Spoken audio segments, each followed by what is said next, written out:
am opting to bondo and then paint this tray and also the A-pillars. And let me start by saying it's probably impossible to make this cosmetically correct. Like, you're gonna know where they were patched, unfortunately. My purpose in doing this is just to cover up the holes. Particularly that one was just way too big. These other ones people might not complain about, but just having them covered up, I think is going to make this better. And then I'll probably just paint this black, just because black tends to blend or match everything, whereas trying to paint, trying to get this exact color is going to be really hard. And same with these. I mean, you see just how big a hole that was cut out of there. I would think that's unacceptable to most people to have a hole that big in your trim that you're just staring at. But again, it's not really going to be cosmetic because there's a texture to this plastic, I'm sure you see, and I don't have the equipment to get any kind of texture on there like that.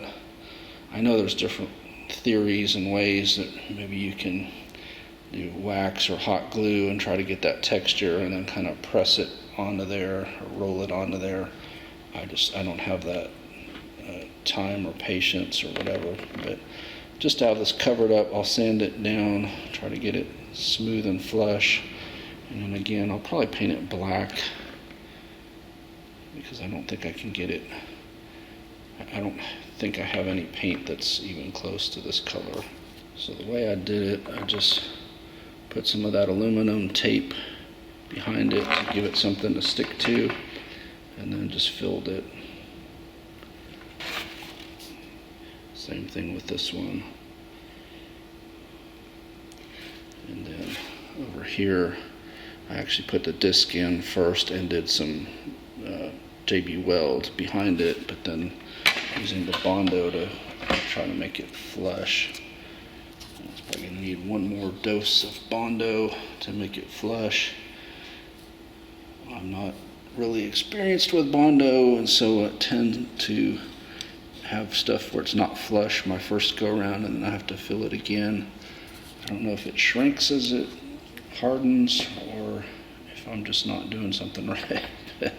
Anyway, it will eventually seal up. I mean, the holes are already covered now. I could hypothetically just paint right over this, but I have a little more pride in my work than that, so I'm going to at least, if nothing else, try to sand this one and get it smooth so it's not so obvious. These are going to be nearly impossible to cover up because of that texture.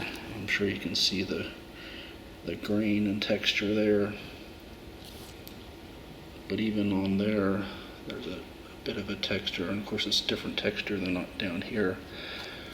And the other option, of course, would be to totally bondo the whole thing and make the whole thing smooth, but I think having this texture gives it a little grab, so when you're driving, whatever you have up here is not going to fall, or at least fall as easily. Alright, I cleaned everything with the paint prep. I've been shaking this for quite a while now. I'm going to try it out. It doesn't suggest that you need to prime, so I'm going to spray it directly onto the plastic and see what it looks like. If it's looking bad, then I'll prime the whole thing and then try again. But this seems to suggest that it will go directly onto the plastic parts. Biggest concern is the part that I bondoed. I don't know how well it'll cover that, so we will see. This one will be our test piece.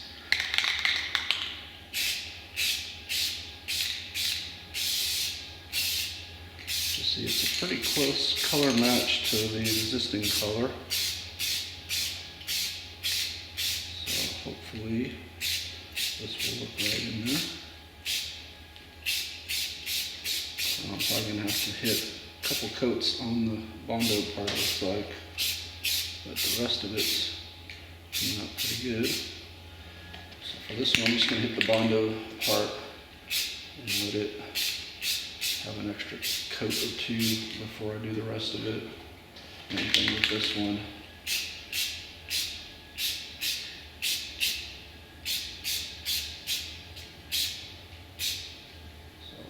Having done it both ways, I would say the better way was to spray the parts with the bondo first, let those get some color, and then do the whole thing, rather than trying to do the whole thing each time.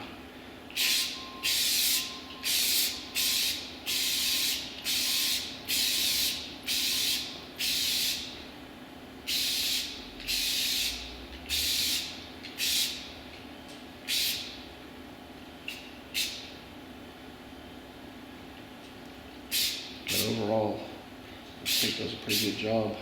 It's a little bit lighter. I do have some of the charcoal, the LVP paint that's supposed to be the exact match of the Crown Vic. It's probably close to the exact match of the Taurus, but for the Taurus I'm just using this cheaper paint. And I'm liking that this dries with a satin finish, so it looks very much factory as far as the overall appearance. Don't get me wrong, I really like glossy stuff, but usually these type of pieces in the car, when brand new, are more of a satin finish.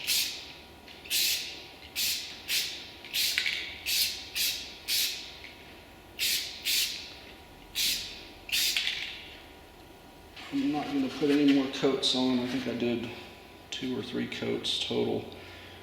I'm happy. I mean, it really came out very nice. Certainly compared to the before, where you had a huge gaping hole in it.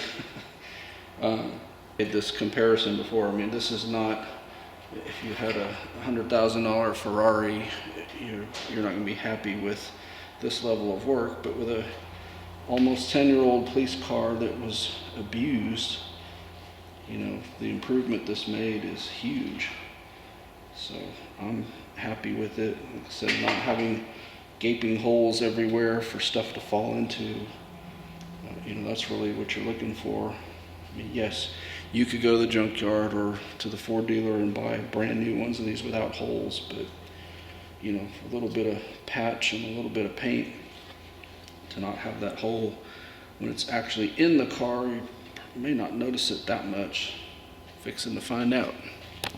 All right, so there's the tray in, and then there's the one A pillar and the other A pillar.